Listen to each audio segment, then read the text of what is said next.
Hello everyone.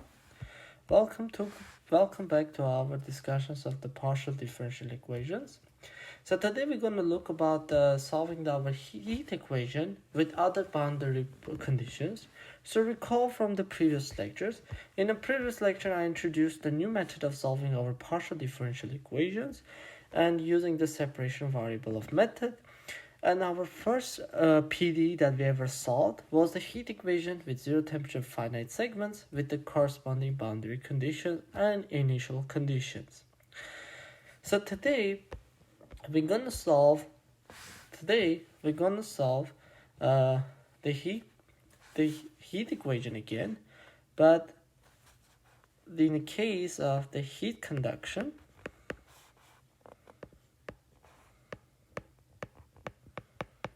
in our rods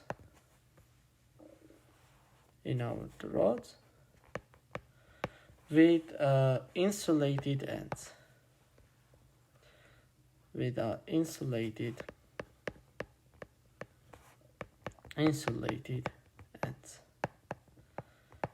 So by the way, I just discovered this new technique, so I don't have to zoom in and zoom out multiple times while giving the lecture. I know it might be annoying while watching my video. So let's start with the so again, to solve our PD, we need to have three Ds: our PDE, our boundary conditions, and to have a unique solution, we need our initial condition. So our corresponding PDEs is gonna be for this one is gonna be. So let me write our PDE. So my PDE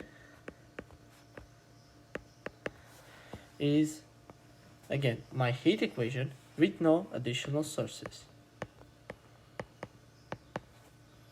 It's gonna be our thermal diffusivity x squared.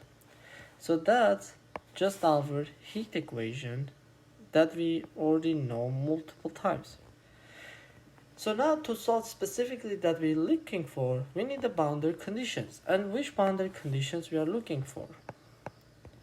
So the boundary conditions that we are looking, so if you notice, I said the rods with insulated ends. So that means at boundaries, there is no conductions occurring at all. So what we expecting at our boundary conditions to be look like is to be look like something like this. So my partial u partial x at x equal to 0 t is equal to 0. And the second boundary condition is on the other end. So the partial u partial x at L comma t is equal to 0. And lastly, our initial value problem, our initial conditions, our initial conditions is just our u of x comma 0 is equal to let's say just f of x. Okay, f of x. Again, we have our PDE, we have our boundary condition, and we have our initial condition. Now, as you notice, we still have a linear partial differential equations because all of the operators are linear, and we have a homogeneous equation. That means there's no like something like u to the power of 4. Like there's no like there's no apologies. That's a nonlinear. I mean there's no additional sources. So our heat equation is just a linear operator applied to our function is just equal to 0. That's the format this. Okay. Or like similarly, it's just the partial over partial t minus k partial squared over partial x squared.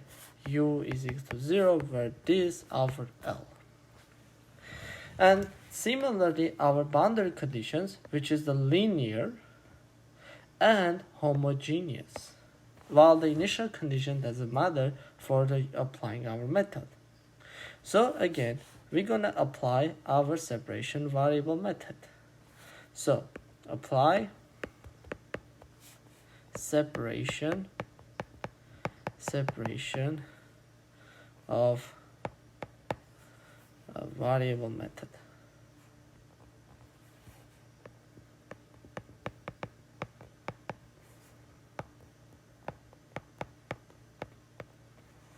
Variable method. So therefore the product solution is gonna my product solution is gonna be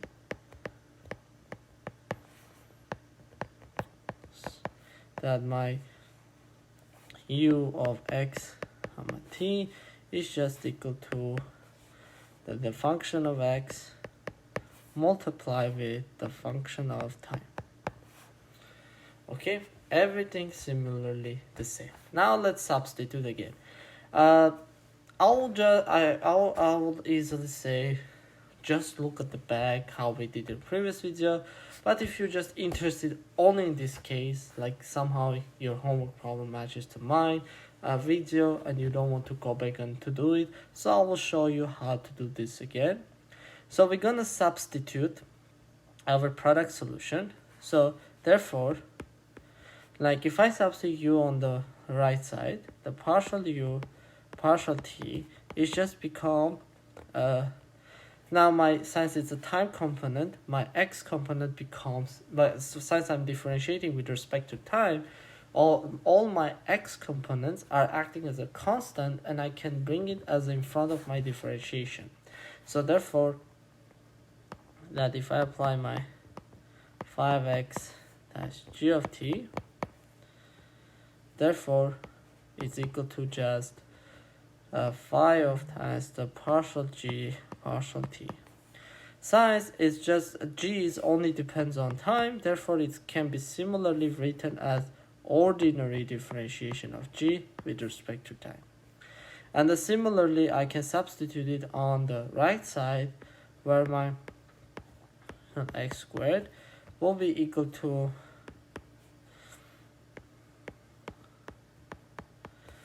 x squared times the 5x times the g of t.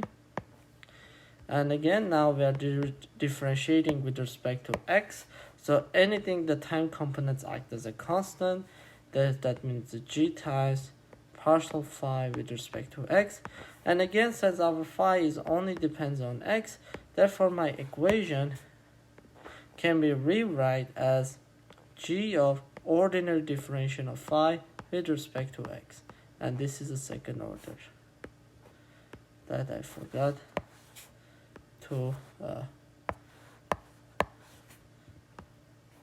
mention. Second order. Okay, so therefore, I can substitute into my heat equation. What I get is that my phi of ordinary derivative dt is equal to, now I just substitute on the right side, so I get kg times the second order differentiation with respect to x. Now if I do the simple algebra, I can write my corresponding PDE in this format. So that means 1 over kg dg dt is equal to 1 over phi times the second order with respect to x. Now, since it's all so let me just rewrite that. Just dt is equal to, what did the heck do that? 1 over phi. Now, since one side is just only x, while the on the other side is only time. These equations are equal together if and only if these both are equal to a constant. And our constant, which if you remember, our separation constant,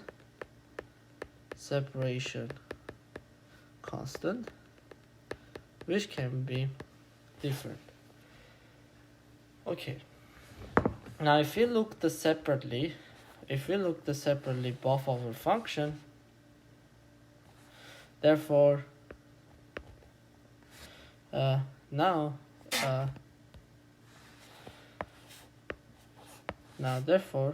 substituting, I can write that my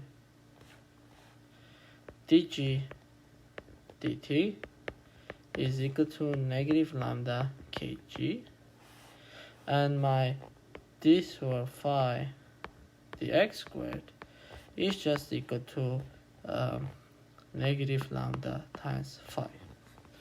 Okay, I have two differential equations, ordinary differential equations. And now let's look at the boundary conditions if we apply the boundary conditions. So if I apply my boundary conditions,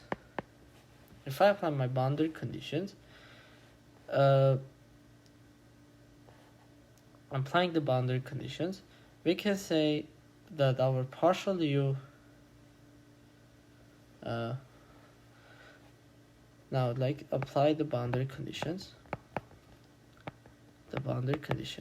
Now since our u is equal to, our u of xt is just equal to function of x times the function of time. Now our boundary conditions is the differentiations with respect to x. So now if I substitute that there, I get partial u partial x is just equal to g of times partial phi partial x. So since at x equal to 0, now the partial u partial x at 0 comma t is gonna just equal to g of t times the partial phi partial x at x equal to 0. So now this is equal to 0. So therefore I can say by zero product property, zero product property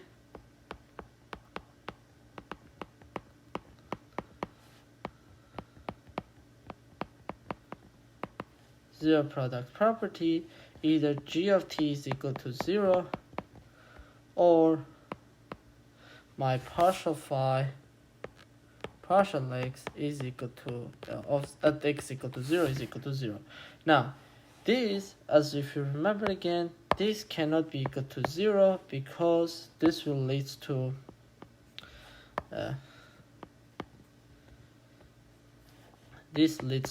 trivial solution.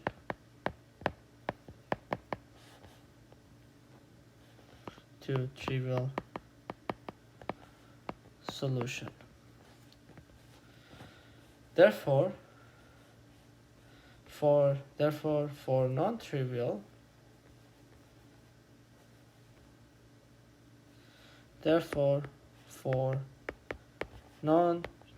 solution,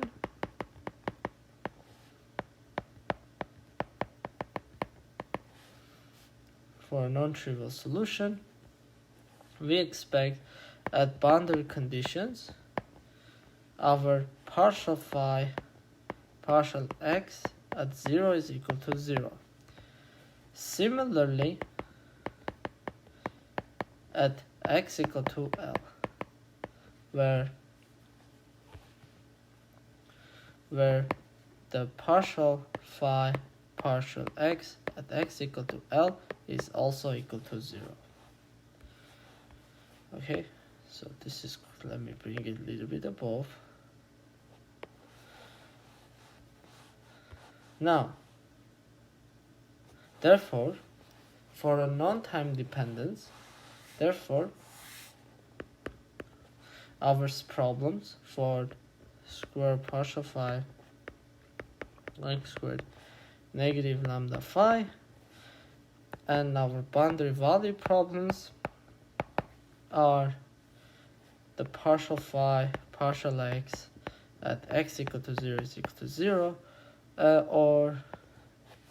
and the partial phi partial x at x equal to L, that's equal to 0. X equal to 0. Now let's look at our time dependent parts. So let's look at the time dependent parts again. We'll go the same order as we did before. The time dependent parts where my dg dt is equal to negative lambda kg. Now I can solve this separable variable method. So therefore, separating the variable dg is equal to negative lambda k dt, and then I integrate both sides. It's a ugly integral. Therefore, I get natural log of absolute value of g, that's equal to negative lambda kt plus a constant. And now solving the g, absolute value of g is equal to e of negative lambda kt plus a constant, and then therefore the g is equal to plus minus e of constant e of negative lambda kt. Now since the constant also can be a 0, therefore I can write that my g is equal to a constant times e of negative lambda kt. Okay, different constant, but still the letter doesn't matter as long as it interprets as a constant. Now let's look at our x dependent part. Now the x dependent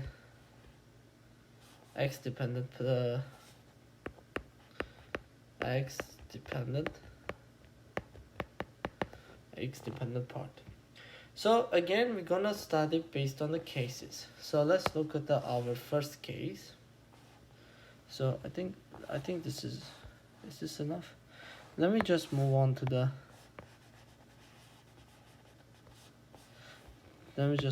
next page. That will be so the x dependent solution. Now let's look at each case one by one. So case 1. So our first case, we look at where our separation constant is greater than 0. Now, if our separation of constant is greater than 0, partial squared, so therefore phi partial x squared, that was equal to negative lambda of phi. Applying our ansatz, right, where phi is just equal to e of r of x, therefore we get that r squared e of r of x is equal to negative lambda times e of r of x, and therefore our r squared is equal to negative lambda.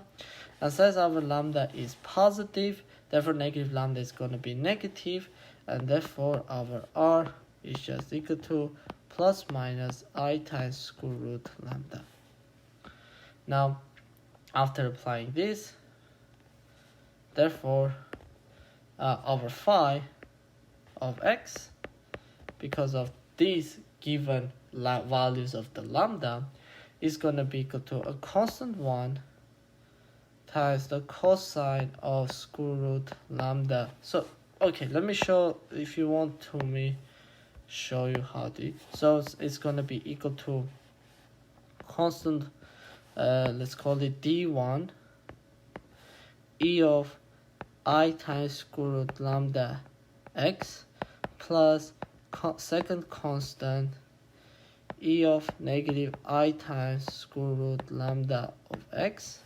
Applying our Euler formula, we get d1 times the cosine of square root lambda of x plus I times sine square root lambda of x plus second constant d2 times cosine of square root lambda of x minus I times sine square root lambda of x. Okay, so this is all we got so far. Now therefore if we apply, simplify it, so all the cosine terms add together become a new constant. Let's call it c1 cosine of square root lambda of x, and all the constants for sine including the I becomes another constant c2 sine square root lambda of x. Okay, so this is our solution for this. But now, since this is our 5x, our boundary value problems are given in a derivatives of the x. So therefore, let's find our derivative.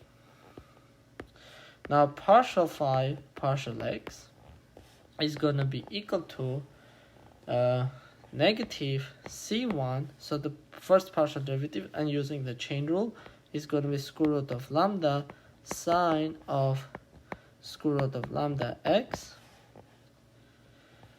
Now that applying the partial differentiation of the second part is just becomes c2 times the square root of the lambda. Now the derivative sign is the cosine of square root of lambda x. Okay, now let's apply our boundary condition.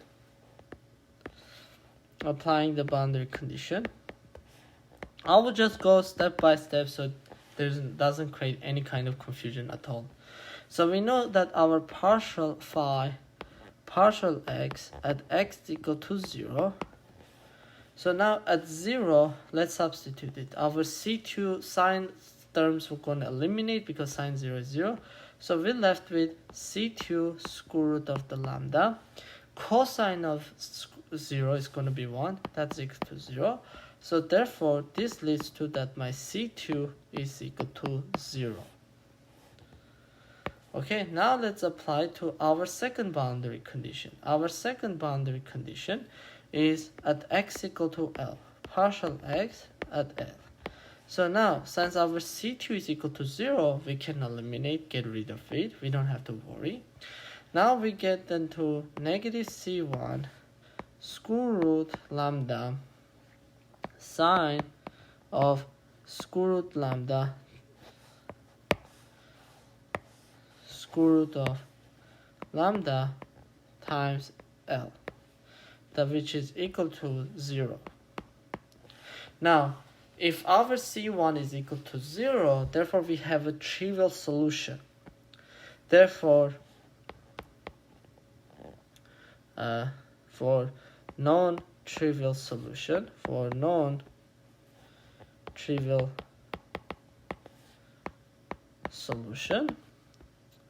our square root of lambda L must be equal to multiple integer of pi. Because if C1 is equal to 0, we have a trivial solution.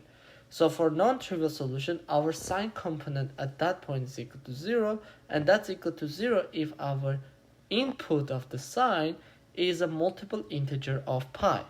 And in this case, our integer is a positive integer. We care about the positive integers. Okay, now if we solve it, our lambda is just equal to n pi over L squared, which is the same eigenvalues as we did before. So everything is the same. So this is one possible solution. That's for the case of lambda is greater than 0. Now let's look at the second case. The second case, the second case, if our lambda is equal to 0. The case for the lambda is equal to 0. Now let's apply our our ODEs again. Now our second order differentiation is equal to 0. Now we can use the same method as we did for lambda greater than for the positive value of lambda. But we know intuitively this is only possible if we have the equation of the line. But to prove that's the equation of the line, again, we're applying our ansatz, and our ansatz is that phi is the exponential. Therefore, we get the r squared e of r of x is equal to 0. So therefore, our r is equal to 0 with multiplicity of 2. So that means we have a repeated solution. So therefore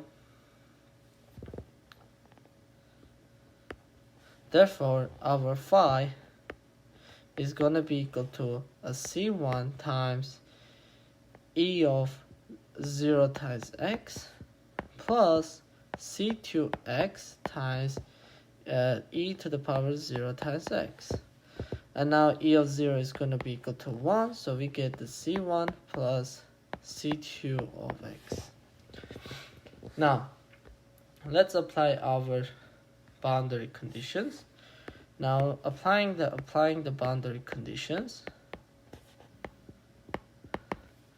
we get that our partial phi partial x is just equal to C2. So our C2. So therefore, partial phi partial x for x equal to 0 must be C2 is equal to 0. Therefore, C2 is actually equal to 0. And similarly for the other end, so our C2 is equal to 0 is just equal to 0. Now this doesn't conclude our phi, but this doesn't answer what's happened to C1. So we can say that for the lambda equal to 0, our phi is just equal to arbitrary constant that we symbolize C1, that we symbolize as a C1. Now again, don't mess up all of these C1s together. Even though the symbol is the same, but they're different constants, okay? The C1 right here and the C1 right here. They are not the same, okay? At the end, when we're going to multiply to each other and stuff, we're going to get the constant again. So it really doesn't matter, but again, it's not like intuitively like they're same constant. But the interesting thing you might notice, let me just include this arbitrary constant. But the interesting note you can take for lambda equal to 0, our time dependent is also constant. In this case, our time dependent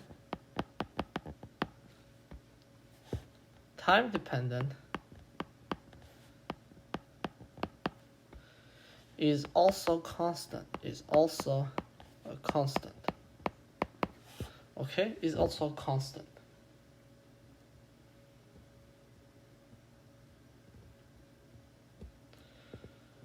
So we can conclude that for lambda equal to 0, our overall function is just a constant.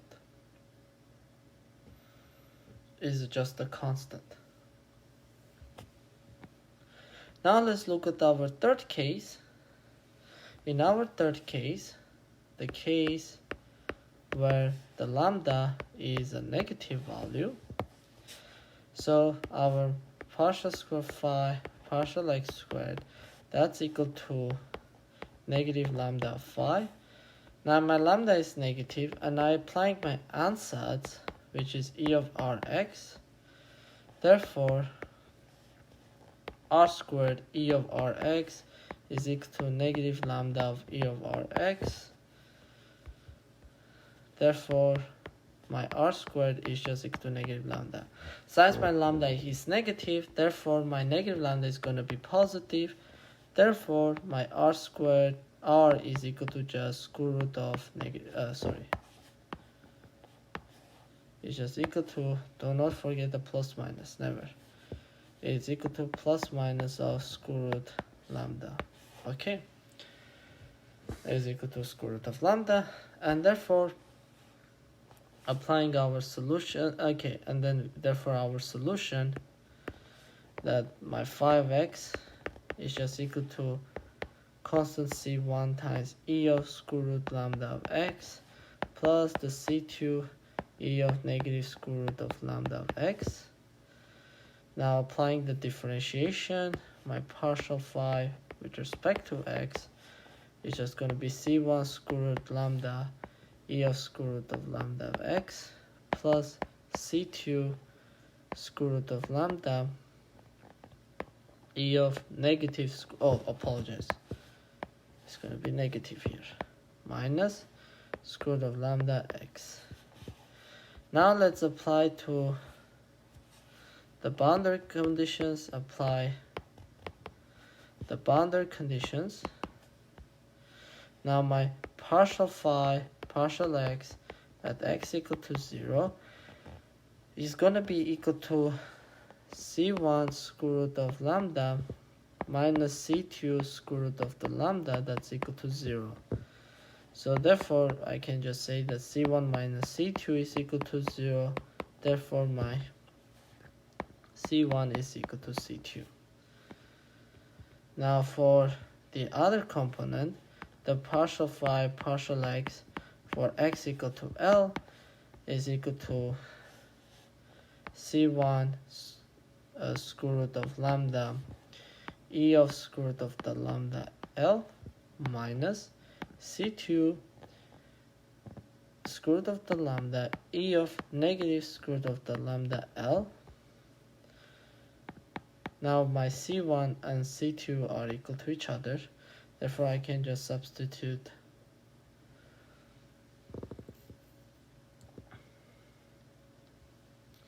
one another.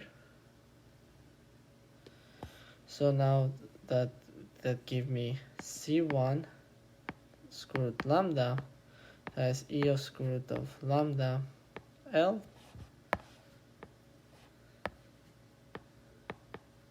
minus e of negative square root of lambda L, that's equal to 0.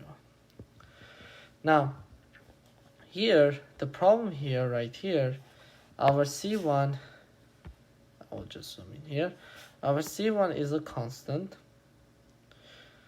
So to avoid from a trivial solution, we don't say our constant is equal to 0. So this is only equal to 0 if and only if these two are equal to each other.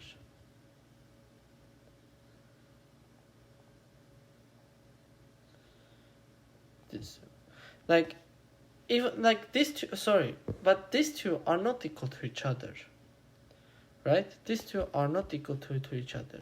And apologize, I did a mistake. There should be negative lambda here. I think I did a similar problem, but complete opposite on the previous part, right? Darn it, the minor mistake. But this doesn't cause the problem or change our meaning of the solution.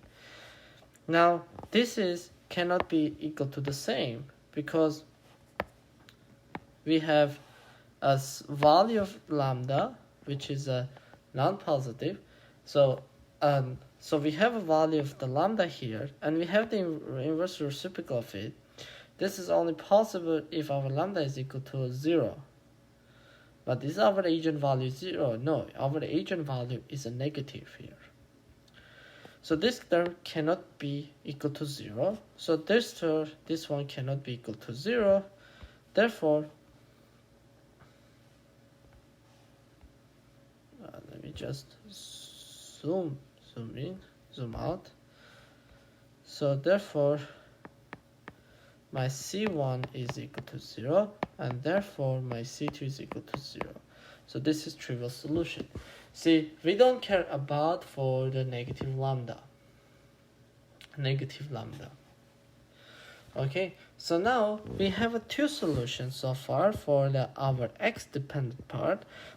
Two allowable eigenvalues, one for the positive eigenvalue, one for the zero eigenvalue.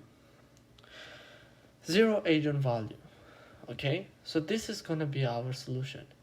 Now we have to apply the superposition, principle of superposition, that we're going to linearly combine our part for the positive eigenvalues and for the lambda equal to 0. Okay, now if you remember here, we conclude that our constant, right, because time dependent for lambda is equal to 0 is also equal to 0. So lambda equal to 0, our phi, the x component, is equal to a constant, arbitrary constant, and time dependent is also constant. Why was our time dependent is a constant? It's because since our g is equal to a constant times e of negative lambda kt. Now if our lambda is equal to 0, therefore my g is just equal to arbitrary constant again. Therefore I have a small space here, I can just write it here. Therefore my u of xt is just a constant, for lambda that's equal to 0. Okay, now let's apply the superposition principle. Now applying the superposition principle, apply the superposition principle,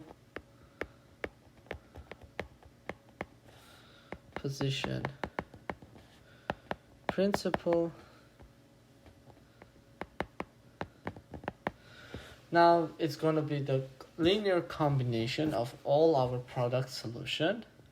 So it's going to be linear combination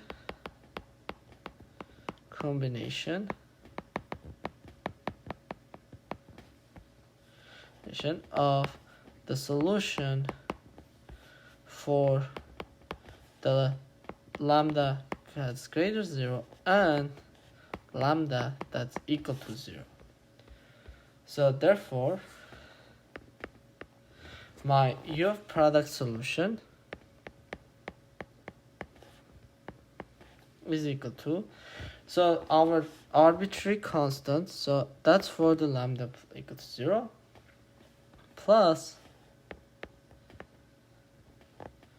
positive going to infinity, n equal to 1, a of n, that's a constant, right? Our the time dependent and x dependence that multiply, their constants multiply together, get another constant, times our cosine. Now in this case, if you notice, our cosine part that's still applicable is the n pi x over L, and times our time dependent part, which is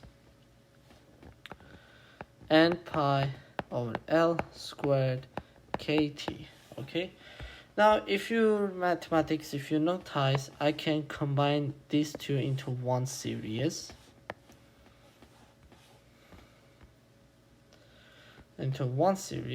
So I can just rewrite this as the Riemann sum infinity, n is equal to 0, I'll just say define a of n cosine of n pi x over L times the time dependent parts kt. Okay, but we write the other way because we want our eigenvalue lambda to be our our n to be a positive integer, but we can rewrite this way to summarize. But we will prefer to use this way, and you will see why we want to use this way, because when we apply our orthogonality. Now applying the linear initial condition.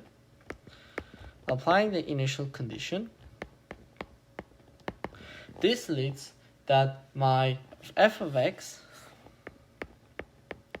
is just equal to a0 plus real assume n equal to 1 a of n cosine of n pi x over L. The time component dismissed. So our function initial condition must be satisfied to this equation. So we're going to again apply the Fourier series, apply our Fourier trick and the orthogonality.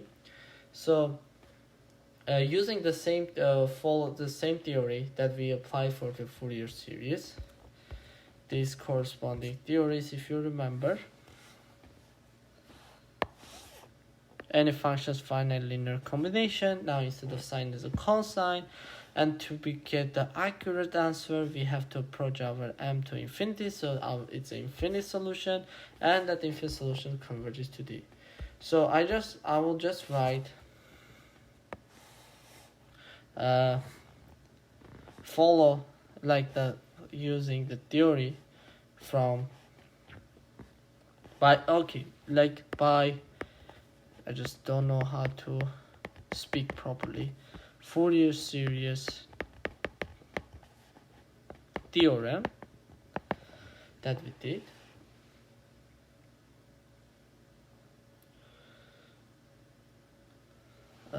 Apologize. I already answered that question. Apologize. That our initial condition should be in the infinite form, right? Because of the Fourier series. So I can just write by Fourier series theorem. I was just kind of ahead. Series theorem. I tried to go slowly, but couldn't. Now let's apply the orthogonality of the relation. Apply the orthogonality relation. Orthogonality relation. Now for the cosine, so if we have an integral from 0 to L cosine n pi x over L multiply with cosine of another eigenvalue n pi x over L dx. Now turns out this can have a 3 different solutions. Unlike for sine we had 2 solutions, but cosine we have 3. So if it's just if our n and m are not equal to each other, it's equal to 0. It's just equal to 0 for n that's not equal to m. Now, if our n and m are equal to each other, but they are non-zero, it's just get L over 2. Again, it's going to be, now we're going to have because we're going to have the cosine squared n pi x over L, integrate from 0 to L, and applying from 0 to L, 1 plus cosine 2n pi over L x, and then when we integrate this, we will get 1/2 at the end. 1/2 at the end. So this is when our n and m are equal to each other but they are 0. But if our n and m are both equal to 0, we still have an integral value, and that's equal to L, because cosine of 0 times cosine 0, which is 1, and integral 1 dx from 0 to L is just a L. It's just a L. Now we have to apply our orthogonality again from both sides.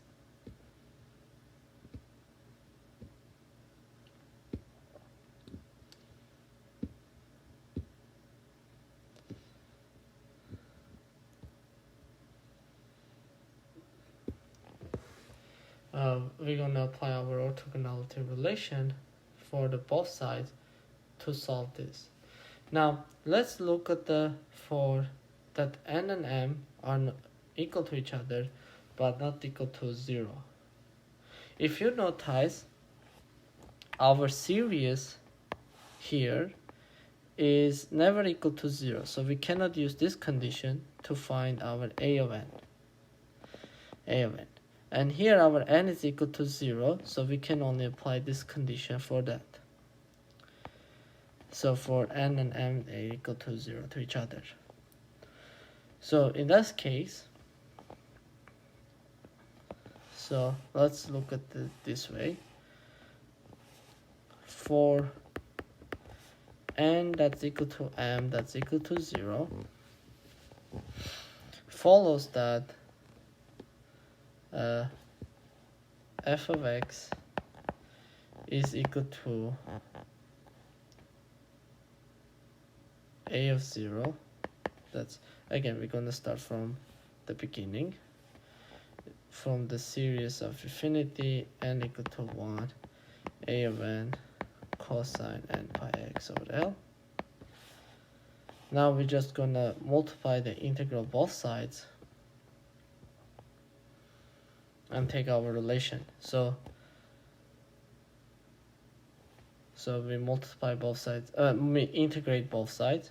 So going from 0 to L, f of x dx, that's equal to integral from 0 to L, a of 0 dx. And since, because we are looking for the n equal to m equal to 0, this component vanishes. So therefore now if we solve this, therefore it's just equal to a of 0 times L. Therefore our a of 0 is just equal to 1 over L times the integral from 0 to L f of x dx. And now if we apply for n that's equal to m that's not equal to 0, so we're going to multiply our eigenvalues. So it's going to be integral from 0 to L f of x times the cosine of m pi x over L dx.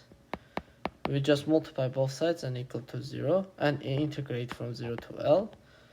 So it's going to be a of n times, it's going to be integral of the Riemann sum infinity n equal to 1 a of n cosine of n pi x over L times the cosine of n pi x over L dx.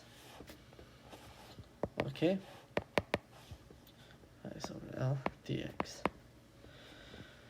Now here again we're gonna see that if we sum over, it's gonna equal to 0 until our n is equal to m, except it's n equal to m.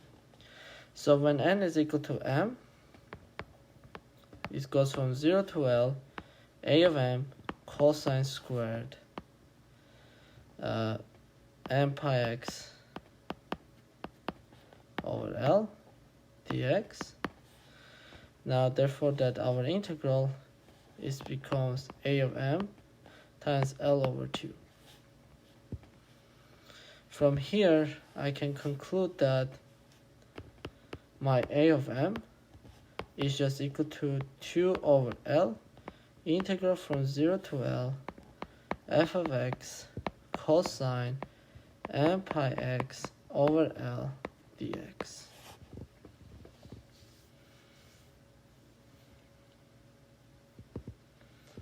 X dx. Okay, so this is therefore our PD solutions. Therefore, like I can write that.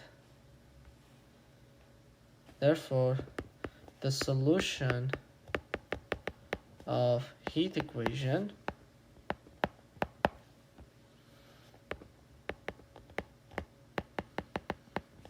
with insulated end rods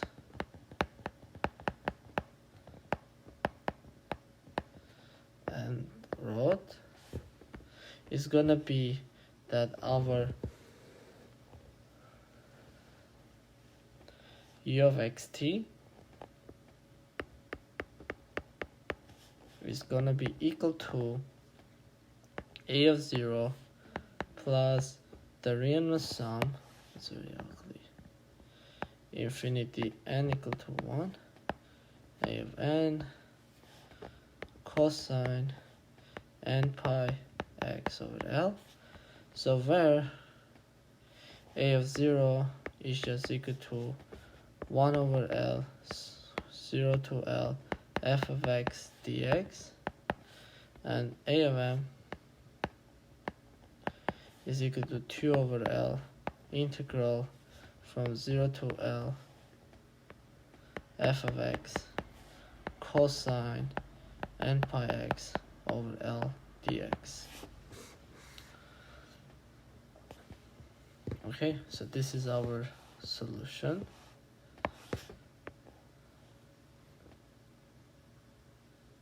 For this PD with this boundary condition. Now, the one thing you will notice about this, what's happened if it approaches to the steady state? So, let me just write.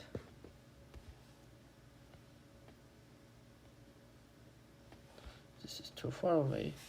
So, notice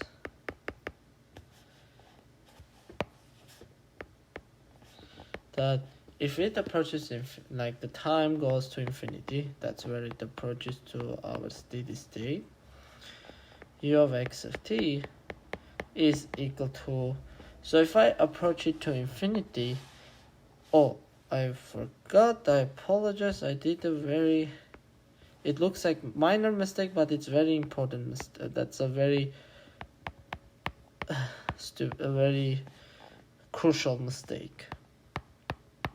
Okay, like if we notice this. So if you notice that if our time approaches to infinity, my time component vanishes. And that's become 0. These entire things become 0. And the only thing I'm left with is a constant a of 0. Which is, that means my limit is going to be equal to a of 0. And if you when we're solving using the orthogonality, my a of 0 is equal to 1 over L integral from 0 to L f of x dx. This looks like a familiar to me. This shows it's the average temperature. It's just the average of my f of x. So that means whatever temperature was it initially, at the steady state is going to be the average. And if you notice, this is the same solution as we did for the equilibrium temperature distribution with the insulated boundaries. Here we go. When we did that, we still got that our function is equal to a steady state is equal to the average temperature. Average temperature. So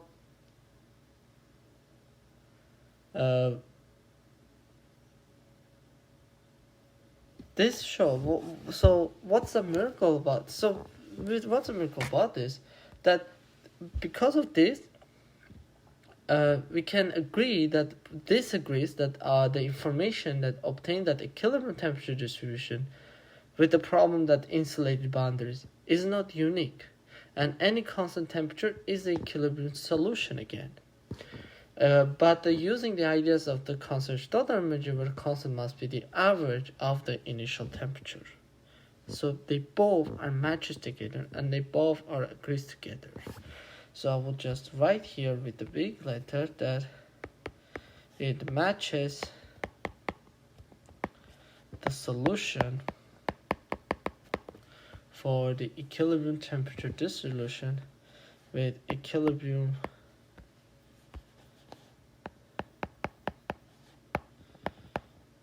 equilibrium temperature distribution.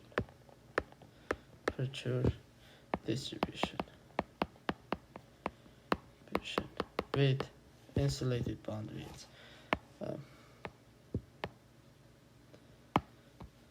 With insulated boundaries. With insulated boundary ends.